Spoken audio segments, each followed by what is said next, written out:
شفیع صاحب یہ ذرا فرما دیجیے گا کہ اب جو بات ہے یہ خاص طور پر کیا وزیر اعلیٰ صاحب ایک تو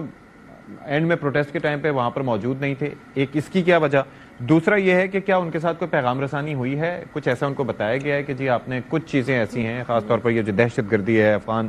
طالبان کا معاملہ ہے، اس متعلق آپ نے کچھ اظہار خیال نہیں کرنا یا اس معاملے پر آپ نے وفاق کی پالیسی کے ساتھ چلنا ہے، ایسا کچھ ہے؟ کیونکہ اس بابت کافی بات ہو رہی ہے کہ کچھ چیزیں انہیں کنوے کی گئی ہیں بڑی اوپنلی۔ دیکھیں ستی صاحب، جو بلال صاحب نے باتیں کی کہ اس ملک میں ایک ہی وزیر اعظم تھا، وہ نواز شریف تھا،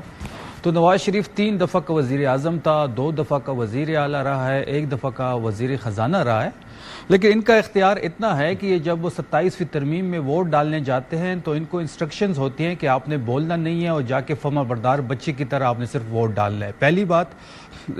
رہی بات، انہوں نے کہا کہ جی وہ ایک ملزم ہے تو پاناما کس نے کیا، سرٹیفائیڈ چور کون تھا، سرٹیفائیڈ چور کا سرٹیفکیٹ کس کے پاس ہے، تو یہ بلال صاحب کا حافظہ ذرا کمزور ہے، میں یہ چیزیں ان کو یاد دلانے کے لیے کہہ رہا ہوں۔ اور رہی بات جہاں تک سی ایم صاحب کی، تو سی ایم صاحب جو تھے انہوں نے بڑی کلیئر ڈائریکشن دی تھی کہ صرف پارلیمنٹیرین جو ہیں وہ منگل کے دن جائیں گے اور وہ ہائی کورٹ کے سامنے اپنے وکلاء کو سپورٹ کرنے اور یہ عدالت سے درخواست کریں گے کہ عمران خان صاحب کے کیسز کو سنا جائے، عمران خان صاحب کے جو کیسز پینڈنگ ہے وہ کیوں نہیں لگ رہے۔ 27 نومبر کو ایک ہماری تاریخ تھی، وہ سیدھا جو ہے 20 دسمبر پہ چلی گئی بغیر سنے، تو وہاں پہ سی ایم صاحب کے بڑے کلیئر ڈائریکشن تھے اور انہوں نے نہیں آنا تھا، انہوں نے جمعرات کے دن آنا ہوتا ہے۔ جمعرات سی ایم صاحب نے پارلیمنٹیرین کو ڈائریکشن دی کہ آپ لوگوں نے جانا ہے؟ جی بالکل، کیونکہ ان کا جو ہے ملنے کا دن جو ہوتا ہے وہ جمعرات کا دن ہے، ہم نے صوبے کی گورننس بھی دیکھنی ہے، وہاں پہ حکومت بھی ہے، تو بہت ساری چیزیں دیکھنی ہوتی ہے، تو سی ایم صاحب جو ہیں وہ ٹیوزڈے کو